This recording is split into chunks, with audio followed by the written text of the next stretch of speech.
রমাজানের প্রস্তুতি নাম্বার 1, আমার সেটা বলেন। রমাজানের প্রস্তুতি নাম্বার 1 হচ্ছে যত দুনিয়াবি কাজ আছে সেই কাজগুলোকে কমিয়ে ফেলবো।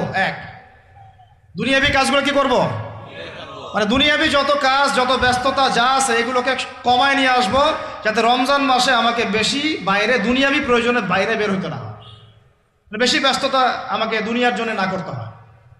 মনে করেন যে আপনি চাইলে এখন যদি সামর্থ্য থাকে রমাদান এবং ঈদের বাজার করে রাখতে পারেন, কারণ লাইলাতুল কদর নষ্ট করে ঈদের বাজার, আর রমজানের অনেক রুহানিয়াত নষ্ট করে দেয় দুনিয়াবি বাজার ঘাট, তাই না? সবার সামর্থ্য হয় না, কিন্তু বড় বড় যে বিষয়গুলো আছে, বড় বড় খাবার, মৌলিক খাবার, এগুলো আপনি 2 মাসের জন্য বাসায় রাখতে পারেন যদি সামর্থ্য থাকে। সামর্থ্য নাই তাহলে সেটা আলাদা বিষয়। মোট কথা এটা শুধু একটা বিষয় বোঝাচ্ছি না, দুনিয়াবি যত ব্যস্ততা এগুলোকে কমায় রমাজানের জন্য প্রিপারেশন নিতে হবে।